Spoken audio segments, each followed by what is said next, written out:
Ok, merci beaucoup. Aujourd'hui, nous allons vous proposer un extrait, donc une émission avec le professeur Kiro Kimate, qui est l'un des acteurs politiques dans notre République démocratique du Congo depuis qu'il fut la République du Zaïre à l'époque. C'est que nous allons parler de la marche du 26 mai 2016 dans la République démocratique du Congo, et nous allons aussi parler de la Constitution concernant des articles constitutionnels qui peuvent être verrouillés ou qui peut être déverrouillé.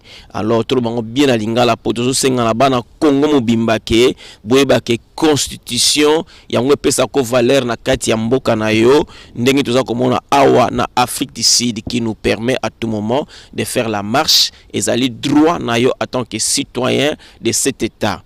Alors na kati ya constitution il y a des articles oyo ezali bokoki ko amender ko fongola pesa na article oyo bokoki ko fongola te. Alors oyo bokoki ko fongola eza pe kaka na kati ya constitution na biso comment bokoki ko fongola yango et comment bokoki pe ko kanga yango, mais na article oyo bokoki ko fongola te selon constitution ya mboka. Donc tolingi olanda émission oyo po oyeba ozwa mayele eteke constitution ezali verrouillé, donc koki ko fongola pesa na article oyo okoki ko fongola te, ça doit rester ndenge ezali na kati ya constitution. Alors yango aujourd'hui nous avons fait appel au professeur Kiro Kimate Emmanuel à expliquer biso à long et à large et à lobala biso concernant position il y a MSR G7 l'association Autocominango na République démocratique du Congo. Merci beaucoup. Au micro, c'est Moïse Kalo. Avec les studios Gershom Kaloroche Production, la émission d'abord RDC Champion. Ok, merci beaucoup. Vous qui nous suivez en face ici, je crois, nous remercions d'abord tous ceux qui sont devant l'écran pour suivre cette émission. Nous sommes en Afrique du Sud et nous remercions cet État qui nous a donné cette opportunité de faire cette émission. Et à ma gauche, je crois, nous avons le professeur Kiro, et je vais demander de se présenter plutôt lui-même pour que vous le sachiez qui est professeur Kiro. Cette interview fera appel à tous les Congolais de joindre cette interview pour qu'ils sachent qui est un Congolais, pour qu'ils sachent qu'il est dans ses droits ou pas. Merci beaucoup. Je passerai rapidement à la présentation. Si il peut le faire lui-même, ça serait mieux. Le professeur Kiro Kimate. Merci beaucoup, Moïse, pour cette opportunité que tu me donnes de pouvoir participer à ta célèbre émission sur Internet. Nous allons essayer d'éclairer nos téléspectateurs, si on peut ainsi les appeler, sur un certain nombre de points. Je me présente d'abord, je m'appelle Kiro Kimate Emmanuel, je suis professeur d'université. J'ai été, bien évidemment, à côté de mon métier d'enseignant, impliqué à plusieurs niveaux dans la politique de notre pays. Ma première, entrée dans la politique du pays, ça a été au Parlement de la République du Zaïre en 1988. Et j'étais député élu de la ville de Kinshasa. Et ce mandat de député élu de la ville de Kinshasa, je l'ai conservé quasiment jusqu'au niveau de la conférence nationale. Entre-temps, je suis entré dans l'un ou l'autre gouvernement, mais j'étais d'abord un député élu de la ville de Kinshasa. Et donc, à la conférence nationale, quand la conférence nationale commence en 1991, eh bien, nous entrons à la conférence dans le cadre d'un parti politique qui s'appelait alors la DCF, Démocratie chrétienne fédéraliste, avec comme président du parti à l'époque le professeur Ngoma Ngambu, Ferdinand Ngoma Ngambu, que l'on connaît bien, qui d'ailleurs était dans les années 70 président du football club TP Mazembe, à l'époque, dans les années 70. Mais ça, c'était bien avant, évidemment, qu'on commence le parti ensemble. C'était un professeur émérite, une des grandes personnalités intellectuelles de notre pays, qui était donc le président de notre parti. Et voilà comment nous entrons donc à la conférence nationale dans le cadre de la DCF. La DCF va participer à la conférence en tant que parti d'opposition, parce que nous étions dans l'opposition par rapport au régime de Mobutu déjà à l'époque. Et de fil à aiguille, la conférence se termine, nous entrons, moi je reste donc au niveau du Haut Conseil de la République, Parlement de transition, et une qualité donc que je vais conserver quasiment jusqu'à la chute du régime de M. Mobutu. La chute de Mobutu donc en 1997, renversée par les forces de l'AFDL. Bien, voilà donc un petit peu en guise de présentation, et puis bon... Bien évidemment, l'AFDL a fonctionné comme un vase clos, n'ayant pas intégré les opposants dans son programme politique. La preuve, c'est que même le président de l'UDPS, Etienne Tshisekedi, n'a pas été contacté positivement par l'AFDL à l'époque. Nous qui nous étions opposés à Mobutu pendant tout ce temps-là, nous avons été tout à coup considérés également comme des ennemis de l'AFDL. C'est-à-dire qu'ils sont venus avec un programme qui n'intégrait pas tout le monde. Voilà comment nous nous sommes retrouvés donc finalement en Afrique du Sud. Depuis, donc, je suis en Afrique du Sud depuis quasiment 1999. Et donc, merci beaucoup pour ce Kimat Emmanuel. Comme vous venez de parler de votre parcours au pays, et je crois que ce qui sont beaucoup plus, c'est que nous allons commencer à débattre. C'est la conférence nationale souveraine qui est resté gravé vraiment dans les têtes, surtout nous qui étaient déjà des jeunes à l'époque. C'était comme étant notre, je pouvais dire, notre manteau. On espérait beaucoup à la conférence nationale souveraine. Je pouvais, avant de rentrer dans notre bref de ce soir, je vois derrière vous, vous avez la MCR, c'est le mouvement social pour le renouveau. Nous avons le G7 et nous avons la photo de M. Madiba. Vous pouvez nous expliquer pourquoi vous avez mis Madiba derrière vous? Je vais vous dire, je vous ai déjà dit que je suis donc en Afrique du Sud depuis 1999, depuis l'époque donc où nous avions senti à l'époque que le pouvoir AFDL n'était pas, ne se souciait pas de l'intégration de toutes les forces acquises au changement quand il est arrivé à 1997. Tant et si bien que nous qui étions déjà dans l'opposition par rapport à Mobutu, nous avons été persécutés par l'AFDL, la question. Et voilà comment moi je suis arrivé, j'ai dû quitter le Congo donc quasiment clandestinement parce qu'ils avaient confisqué mon passeport et tout. Et donc je suis arrivé ici, c'est toute une longue histoire que je peux vous raconter une autre fois, mais disons je suis arrivé ici à 1999. Alors, la photo de Madiba ici qui est derrière moi, Nelson Mandela, c'est tout un symbole pour moi.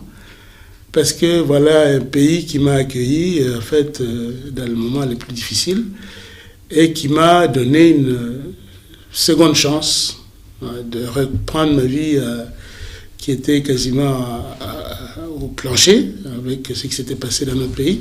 Et j'ai recommencé donc ici à zéro, et puis bon, donc j'ai beaucoup d'estime pour Madiba, et je crois que si les présidents africains pouvait se donner la peine d'étudier l'itinéraire de cet homme et de voir ce qu'il a fait du pouvoir quand il l'a eu à l'exercer. D'abord, comment il est arrivé après beaucoup de sacrifices, et comment il a su pardonner à ceux qui l'avaient torturé, et comment il a su partir uniquement après 5 ans d'exercice du pouvoir, alors qu'il aurait pu rester tout le temps qu'il voulait. Personne n'aurait demandé à Mandela de quitter le pouvoir. Alors, MSR, c'est évidemment, je me suis réimpliqué dans la politique du pays parce que nous ne pouvons pas laisser notre pays aller à la dérive et retomber dans les dictatures que nous avons bannies, contre lesquelles on s'est battu déjà à l'époque de Mobutu. J'ai trouvé que les animateurs du MSR étaient des gens qui avaient une vision pour ce pays-là, et qui, même si à l'époque, ils étaient, disons, dans la mouvance présidentielle à l'époque, mais ils exprimaient déjà des idées qui, clairement, disaient la Constitution doit être respectée, les mandats doivent être respectés, le nombre de mandats, leur durée et tout ça, tout en Tant et si bien qu'ils ont été exclus de cette majorité présidentielle à cause, effectivement, de leur engagement pour la démocratie du pays. Donc, je peux dire que je suis effectivement fier de faire partie de ce parti qui se bat véritablement pour le respect de la Constitution. Depuis le temps, vous vous battez toujours derrière la population congolaise. J'ai toujours été du côté de la population du Congo. Toujours. Je peux le dire sans aucune timidité. Je considère que j'ai toujours été du côté de ce peuple-là, oui, dans mon combat politique. Parce que, prof, en toute honnêteté, je crois que vous avez été toujours derrière le peuple. Parce que dans G7, il y a aussi certains membres, des membres politiques en qui le peuple congolais peut faire confiance. Je citerai par exemple le cas de Moïse Katumbi. Oui, vous venez de me poser la question de savoir si le peuple peut faire confiance à certains membres du G7. Vous avez cité nommément M. Moïse Katumbi. Mais là, ce qu'on peut lui reprocher, c'est d'avoir travaillé avec Kabila pendant un certain temps. Mais qui c'est qui n'a pas travaillé avec quelqu'un pendant un certain temps? Allez, dans l'opposition, il y a beaucoup de gens qui viennent du pouvoir, même autour de Kabila aujourd'hui. Il y a beaucoup de gens qui étaient avec Mobutu. Est-ce que c'est pour ça qu'ils ne peuvent pas être aux affaires? Non. C'est dont le peuple congolais a besoin. C'est des enfants de ce pays-là qui soient capables de faire ce que le peuple attend d'eux. C'est-à-dire d'amener le peuple vers le développement. Ce n'est pas parce qu'on a été... allez, ils ont été à côté de Kabila. Même le MSR que je représente aujourd'hui, c'était quand même des gens qui ont travaillé avec Kabila. Mais... à un moment donné, si vous travaillez dans une direction donnée et que vous voyez que la direction dans laquelle on vous engage n'est plus la bonne, ben vous prenez vos responsabilités et vous partez. Non, je dois dire que des gens comme M. Katumbi, des gens comme M. Pierre Lumbi, des gens comme M. Kamitatou et ces gens-là, qui étaient à des postes de responsabilité où ils gagnaient bien leur vie, politiquement parlant, décider de partir, de quitter ces postes, ces avantages, parce qu'ils croient que les idées qu'ils représentent ne sont plus défendues, eh bien, je crois qu'il faut beaucoup de courage politique. Et il n'y a pas beaucoup de gens autour du président Kabila aujourd'hui qui peuvent faire quoi que ce soit comme reproche à ceux qui sont partis. Non, ceux qui sont partis ont fait preuve d'un nationalisme qu'on ne connaît pas beaucoup au Congo. Je n'ai jamais vu dans l'histoire de ce pays des gens qui sont dans des postes aussi importants. M. Lumbi était conseiller spécial du président. C'est quand même un poste très élevé. Bon. Monsieur Kamitatou était quand même ministre du plan. C'est des postes très élevés. Je veux dire, le gouverneur Katumbi, c'était quand même le gouverneur d'une province qui marche, qui fonctionne. C'était quand même un poste très élevé. Alors, décider de partir, laisser tous ces avantages, avec tout ce qui va avec, protocolairement parlant, non. Il faut avoir une conviction politique profonde. Et il faut vraiment avoir en tête les intérêts du peuple, effectivement. Nous entrons directement dans le vif de cette émission, mais avant de commencer, je crois, j'aurais posé la question au professeur Kiro Kibate concernant la journée du 16 février 1992. Alors, professeur Kiro, quels étaient les vrais organisateurs de la journée du 16 février 1992? Merci beaucoup. Nous avons célébré le 16 février 2016 le 24e anniversaire de ce grand événement.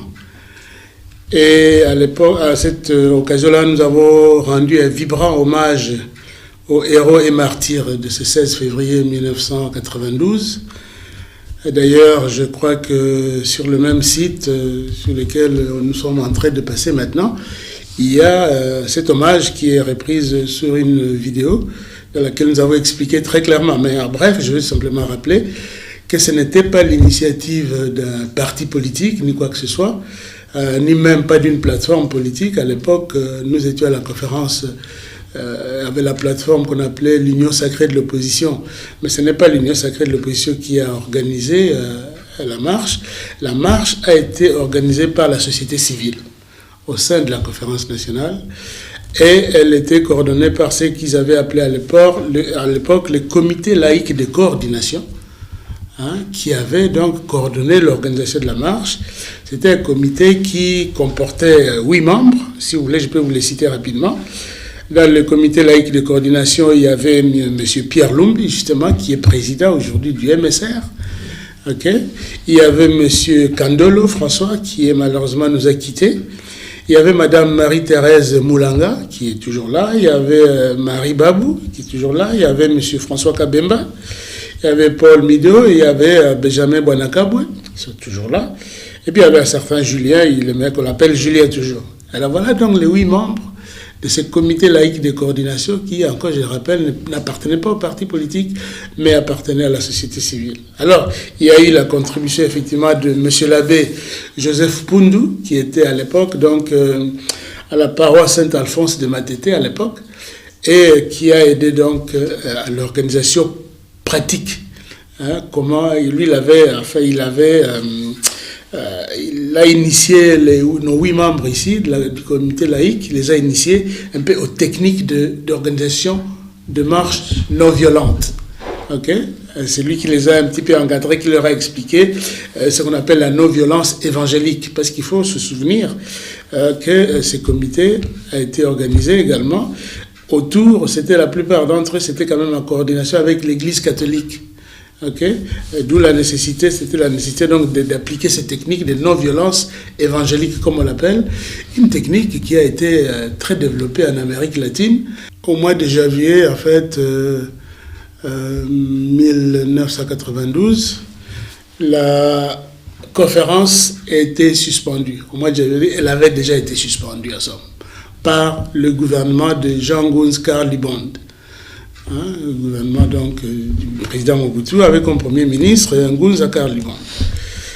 Alors donc, comme on était bloqué, la conférence épiscopale du Zaïre, qui s'était réunie à l'époque entre le 20 et le 27 janvier, si ma mémoire est bonne, a reconnu donc cette conférence des évêques donc de chez nous a reconnu qu'il était impératif que la conférence soit réouverte. Voilà comment donc à partir de cette prise de position de l'épiscopat, ce comité laïque va se saisir de la balle et ils vont décider d'organiser cette marche pour obliger le gouvernement à réouvrir la conférence. Conférence qui avait été suspendue après 5-6 mois seulement de fonctionnement. Alors pourquoi est-ce que la conférence était suspendue? Peut-être la question qu'on pourrait poser. Eh bien, c'est parce que quand la conférence a été convoquée, c'est un petit peu comme l'histoire du dialogue dont on nous parle maintenant. On vous amène dans une réunion avec un agenda caché et on essaie d'en sortir quelque chose. Mais dans le cas de la conférence qui avait commencé donc au mois de juillet 1991, eh bien, très rapidement a été reprise en main par nous, les forces de l'opposition, et on voulait la proclamer souveraine. Et quand on a voulu proclamer la souveraineté de la conférence, eh bien, le gouvernement de Mobutu, évidemment, n'a pas vu les choses de cet œil-là, et il a trouvé bon simplement de suspendre la conférence. Ça, selon la Constitution, ou selon les assises de la Conférence nationale souveraine, qui est en cas de cet article, il serait comme ça, parce qu'on peut savoir. Non, à la conférence nationale, il n'y avait pas de constitution, il y avait un règlement d'ordre intérieur. De la conférence nationale. Qui n'a pas été respecté par le pouvoir en place. C'est-à-dire la conférence nationale, d'après le gouvernement, la conférence nationale a fait un coup d'État, si vous voulez, constitutionnel, parce qu'elle s'est autoproclamée souveraine, c'est-à-dire que cette décision devait être applicable et opposable à tous, y compris au gouvernement, et c'est là que le gouvernement n'était pas d'accord. Ils ont dit non, vous n'avez pas le droit de vous autoproclamer souverain et de prendre des décisions qui vont s'imposer à nous. Il n'y a personne qui vous a donné ce mandat-là. Nous avons rétorqué que nous étions une conférence nationale, donc les représentants du peuple vraiment à la base. Nous étions les souverains primaires, c'était nous. C'était le peuple qui nous avait envoyés là, et donc nous avions toute la souveraineté. Et ce que nous avions décidé était vraiment décidé par les représentants directs du peuple. Et c'est fort de cet argument-là que nous avons dit non, elle doit être souveraine. Et c'est là que le gouvernement Ngunza a dit non. Si vous voulez être souverain, donc on la ferme, tout simplement. Voilà comment elle a été fermée, comment la marche du 16 février avait comme objectif de réouvrir la conférence. Elle a été sous la pression du peuple. Sous la pression, effectivement, du peuple, effectivement. Elle a été réouverte. Et la suite, on la connaît, elle a continué, elle était souveraine, elle a pris des décisions, des actes qui, malheureusement, évidemment, avec ce qui s'est développé après au pays, n'ont pas été appliqués comme on le souhaitait. Merci beaucoup. Procès, nous vous l'avons suivi la semaine passée, en date du 26 mai 2016 plutôt, excusez-moi, concernant la déclaration que vous avez lue. C'était les associations et forces acquises au changement, c'était UNC, Dynamique de l'opposition, MCR et G7, Fonds citoyen, 2016. Nous avions lu la déclaration, nous étions presque présents là-bas, le studio Gershom a été invité. C'est ce que le studio Gershom est descendu justement à CPUT, à la salle CPUT, l'université, pour assister à la lecture de la déclaration qui a été faite par le professeur Kiro Kimate Emmanuel.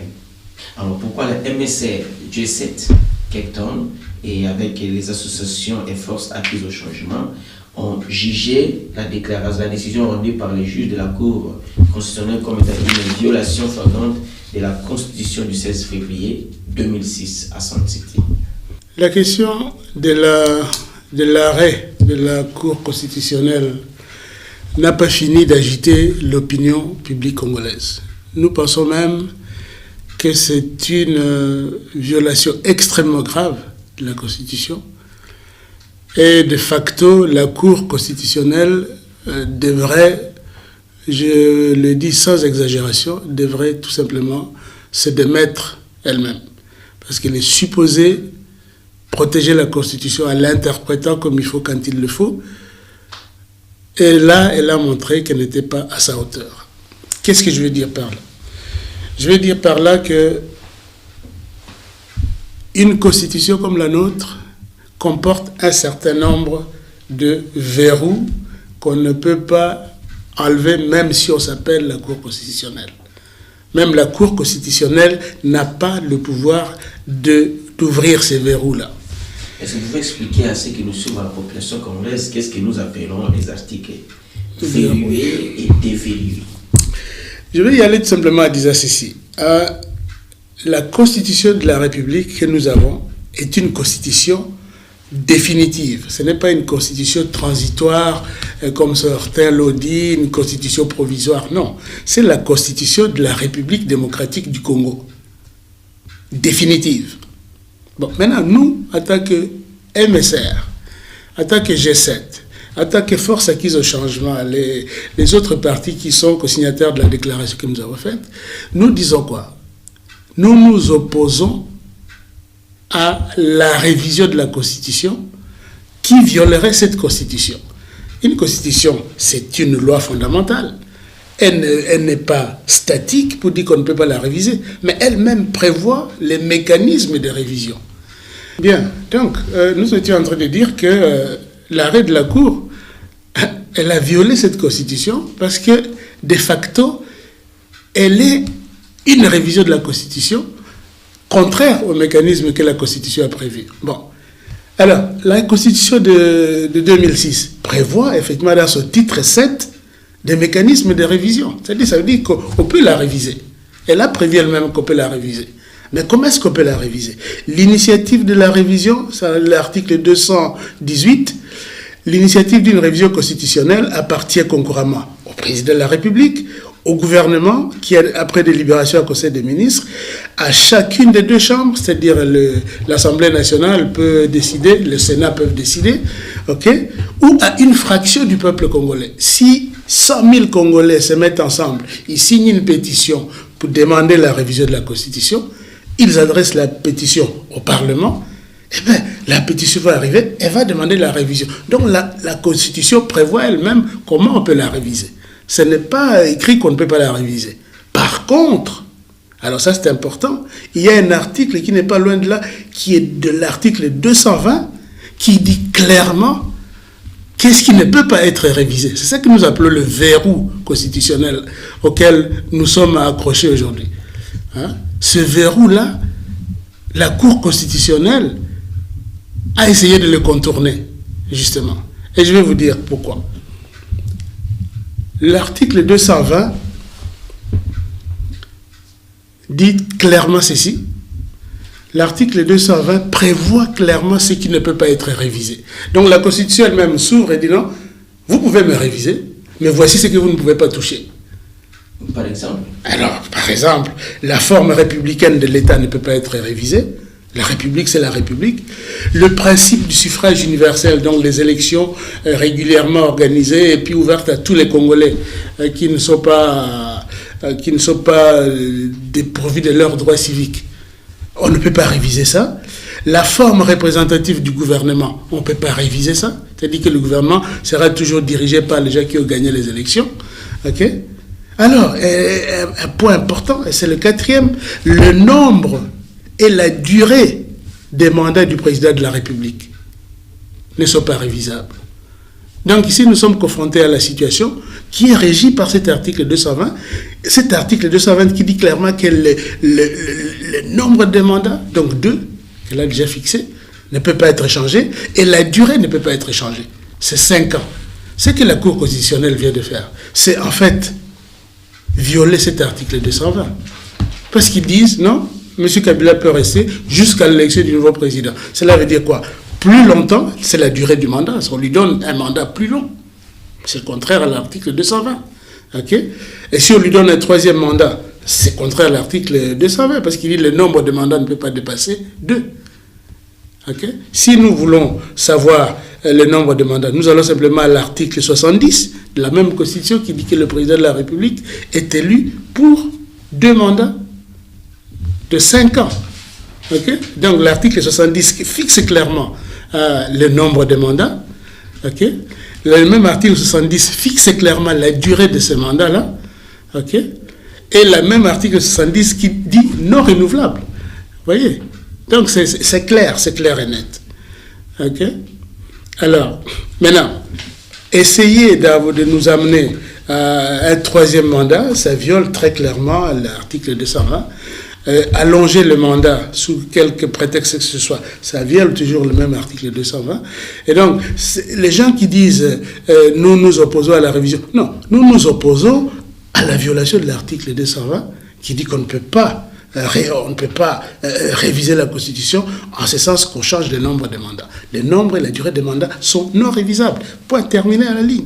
Et si nous allons à l'article 270 maintenant, de la même Constitution, nous allons voir que ce que la Cour constitutionnelle a fait, c'était même en fait une tentative de coup d'État constitutionnel.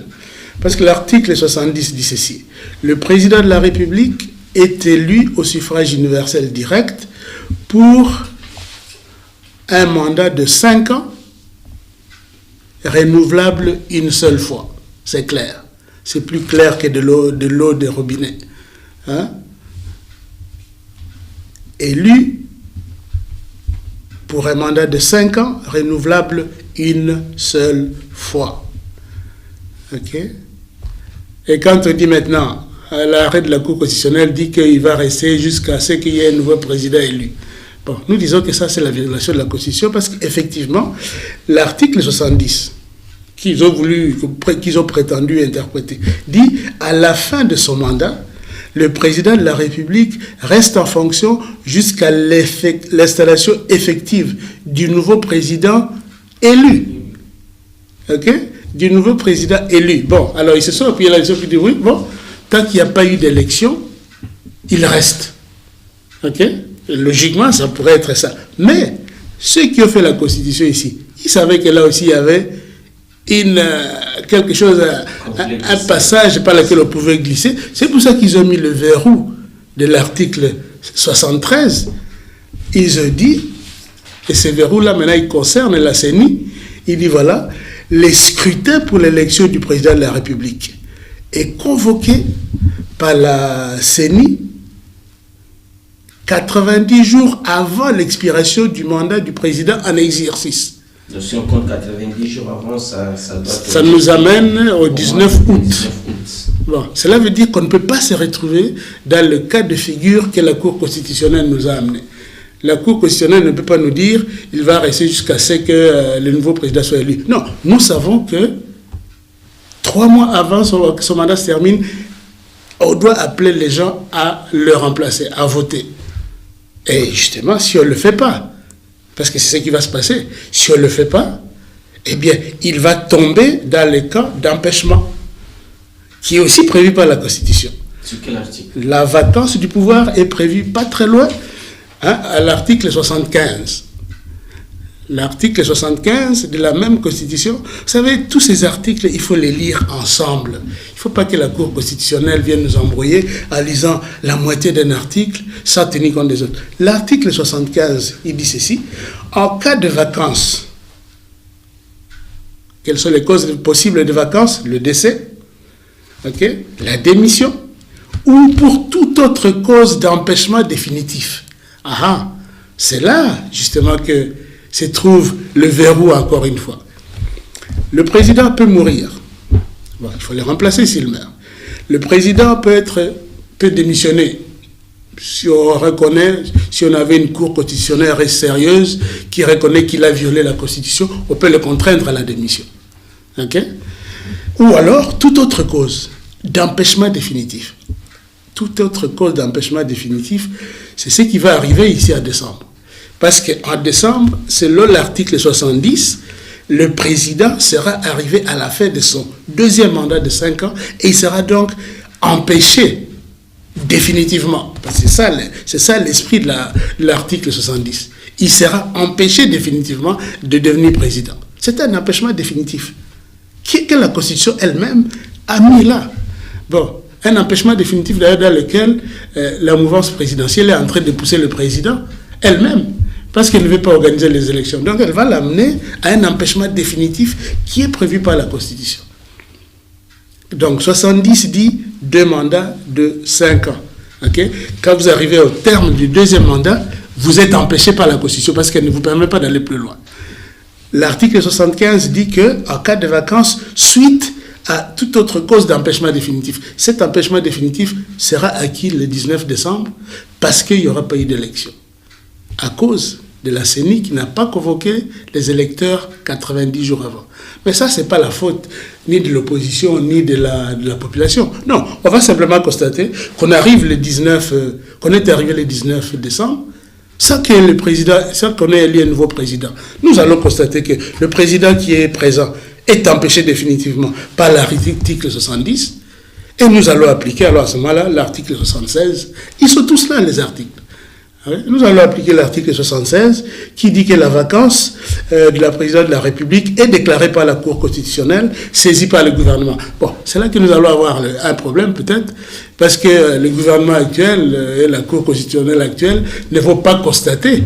Ils vont simplement faire semblant ou continuer comme si de rien n'était. C'est là que le peuple lui-même doit se prendre cet article 76 en responsabilité. Et l'article est prévu pour le peuple au cas où.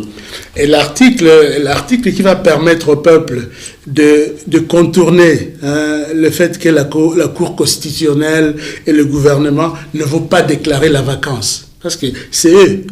On dit la vacance de la présidence de la République est déclarée par la Cour constitutionnelle, saisie par le gouvernement. Bon, nous savons que le gouvernement ne va pas saisir la Cour constitutionnelle, et quand bien même par accident il le ferait, cette Cour constitutionnelle telle qu'on l'a vu ne va pas prononcer la vacance. Bon, à ce moment-là, le peuple, la question, va encore une fois, toujours en utilisant la même Constitution, aller prendre l'article 64 et dire, bon, nous avons le droit de nous opposer à toute personne qui exerce les pouvoirs en violation de la présente Constitution. Parce qu'à partir du 19 décembre, effectivement, M. Kabila sera en train de violer la Constitution.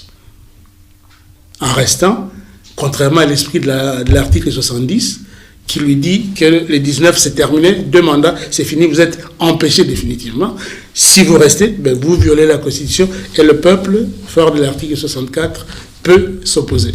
Donc, en final, c'est là que nous allons nous retrouver. Parce que le gouvernement ne va pas constater la vacance et la Cour constitutionnelle non plus ne va pas le faire, à moins d'un miracle entre-temps, peut-être qu'ils peuvent changer. Il n'y a que les idiots qui ne changent pas d'avis. Mais bon, s'ils changent entre-temps, nous allons alors, le 19 décembre, constater qu'il y a vacance du pouvoir et le président du Sénat conformément à l'article 76, va de facto assurer l'intérim de la présidence pendant 3 mois seulement, le temps d'organiser les élections. Ok, merci beaucoup. Prof, vous êtes un amateur politique dans la République démocratique du Congo et vous l'êtes aussi parce que vous exercez la même fonction. Est-ce que nous qui vous suivons, par exemple, vers les années 2012, nous avons suivi M. Kabila sur Jeune Afrique, je crois. Vous avez aussi évoqué cela lors de la lecture de la déclaration du 26 mai. Alors, on sait que M.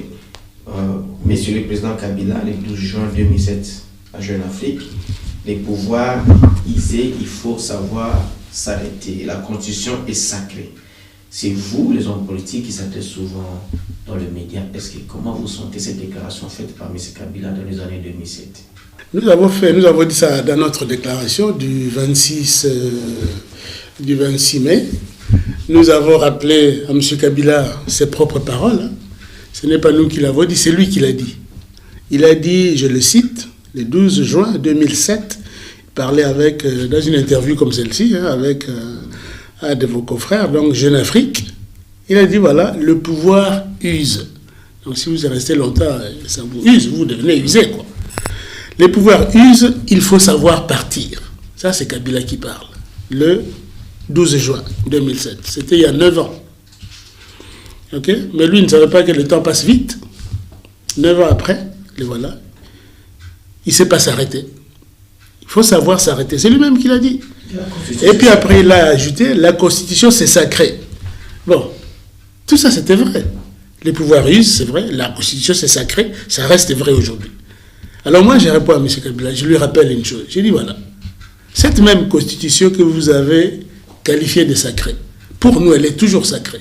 Même si pour vous, elle ne l'est plus, pour nous, elle est toujours sacrée. Et cette Constitution vous dit qu'il est temps de partir.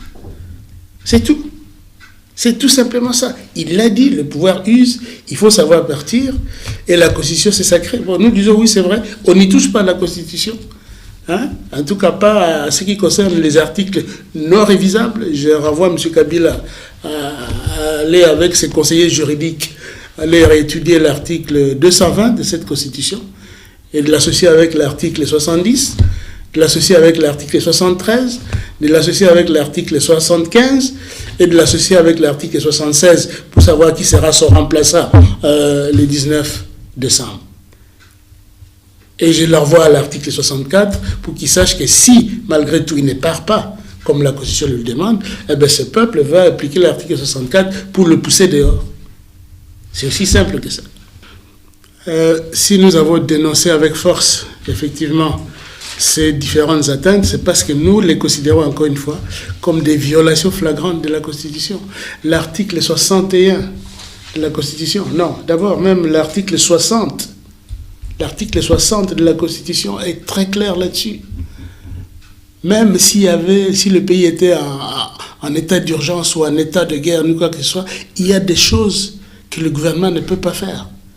Et effectivement, l'article 60 dit que le respect des droits de l'homme et des libertés fondamentales consacrées dans la Constitution, dans cette Constitution, il y a toute une série d'articles qui concernent ces libertés, mais il dit que le respect de ces droits-là, fondamentaux, s'impose au pouvoir public et à toute personne.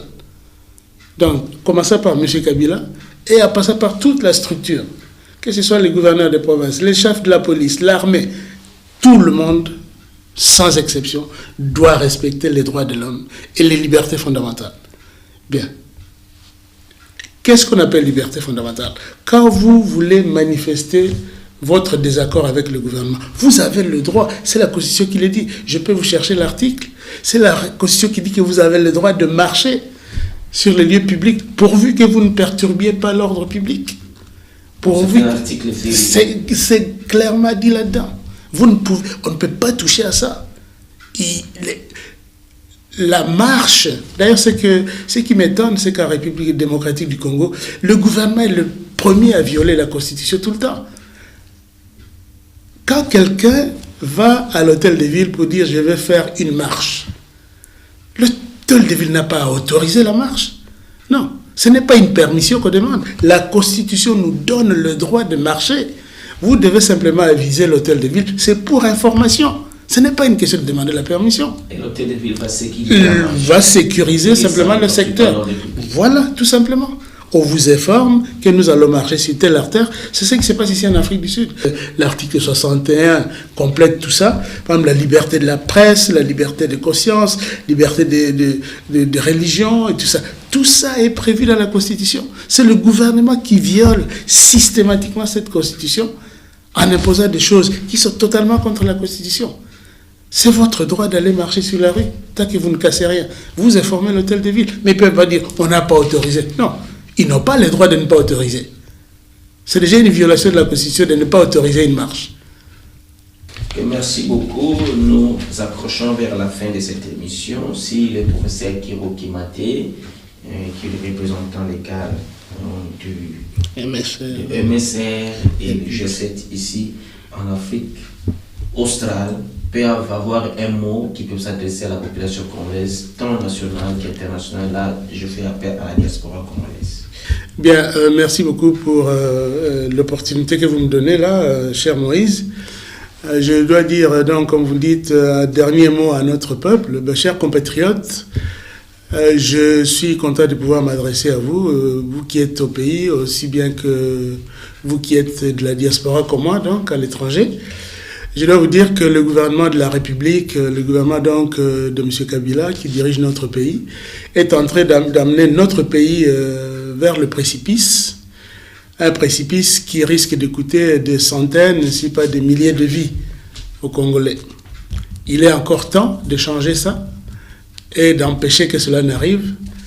Mais si on devait en arriver là, je dois dire que le 19 décembre 2016 sera une date dont l'histoire de ce pays se souviendra, comme de l'histoire du 16 février 1992, grâce au courage que vous allez manifester ces jours-là pour effectivement chasser du pouvoir quelqu'un qui y est tout à fait légalement aujourd'hui, mais qui, à partir du 20 décembre, sera en train d'exercer le pouvoir en violation de la Constitution. Et donc, ces jours-là, c'est vous, le peuple, qui allez lui rappeler ses obligations constitutionnelles, notamment le serment qu'il a fait de respecter la Constitution et d'être le garant de la Constitution. Donc, le 19 décembre, il sera sorti de la légalité et c'est vous, le peuple, qui le lui rappellerez, qui le pousserez dehors. Donc, que vous soyez à l'intérieur du pays ou dans la diaspora à l'extérieur, sachez que cette date-là est une date qui vous attend et qui va vous interpeller parce que l'avenir de vos enfants dépendra du courage que vous aurez le 19 décembre. Mais d'ici là, j'espère que la Commission nationale électorale indépendante aura acquis la sagesse de convoquer les élections en sorte que M. Kabila puisse faire la remise et reprise ces jours-là avec le président qui aura été nouvellement élu. Voilà, chers amis, merci beaucoup. Merci beaucoup, chers téléspectateurs. Je crois que vous nous avez suivis pendant tout au long de cette interview avec le professeur Kiro Kimate. Donc, diaspora, quelle était notre vision et quelle est notre ambition concernant la République démocratique du Congo, qui est notre cher pays. Merci beaucoup. Nous renvoyons tous les Congolais à sa télé sous la Constitution de la République démocratique du Congo, qui a des articles qui seront verrouillés, à qui personne ne peut les changer, et qui ont aussi des articles qui peuvent être déverrouillés. Mais s'il faut déverrouiller, quelles seraient les conditions? La Constitution, comme l'a bel et bien expliqué pour ceux qui ont Kimate, a prévu toutes ces choses. Donc c'est une Constitution qui est vraiment à 100% à ceux qui ont construit cela en Afrique du Sud vers les années 2016 l'ont bien fait à tel point que s'il faut amender, qu'est-ce que la Constitution congolaise a prévu s'il faut amender. Mais il y a des articles qui on ne peut pas toucher ni déverrouiller. Cela doit rester intact, uniforme, jusqu'à ce que, comme nous voyons, la Constitution de l'Amérique et de la France. Donc, les peuples congolais, nous vous enverrons tous à prendre la Constitution et à lire. Il y a des articles à amender, il y a des articles qui ne seront jamais amendés. Et s'il faut amender, qu'est-ce que la Constitution congolaise prévoit? Merci beaucoup. À la prochaine.